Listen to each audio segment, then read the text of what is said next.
We're back here with Henry Cavill. He just finished the Commando Challenge. What are your first thoughts? First thoughts are that I have to say I was expecting the assault course portion to be a really good section of just getting my breath back from the run, but it was the hardest bit. It really was. As soon as you hit that first bit of mud and you have to crawl on your belly, you feel like you're covered in clay, as you can see. And yeah, that was definitely crawling through tunnels. I think was the hardest bit, because it took the breath out of me.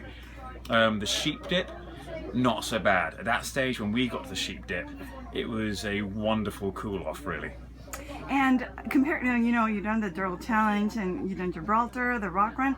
How does this compare? I tell you what, it compares in the way that every time I do anything in the Royal Marines, I think that, okay, I've trained a bit and I'm fit right now.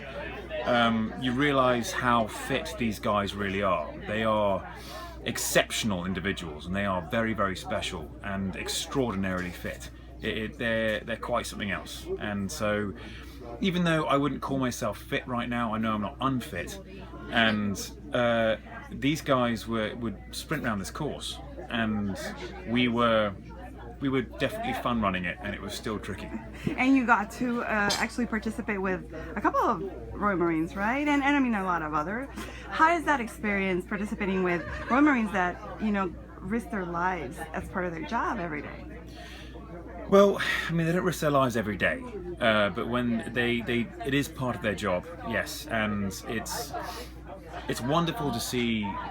What is special about the Royal Marines is that they are smiling, they are friendly, they always have a wonderful approach to life and what they do as well, and it's definitely something I think we can all learn from.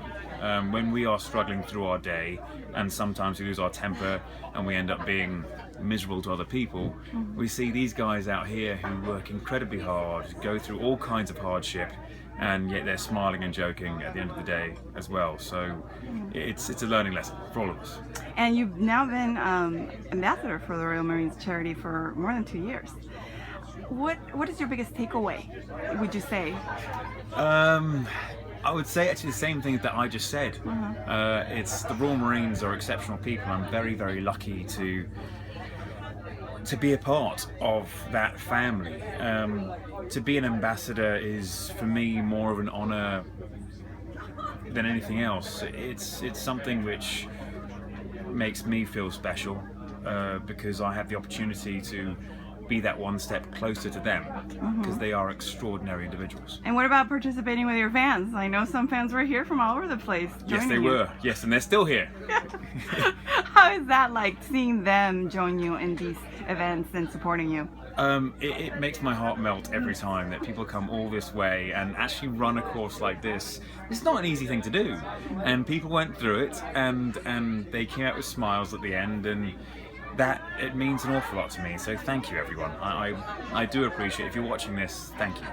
And in your everyday life, what are some of the lessons that you've learned as far as representing the Royal Marines charity that you can apply to, just your everyday life? Some of the lessons that I've learned.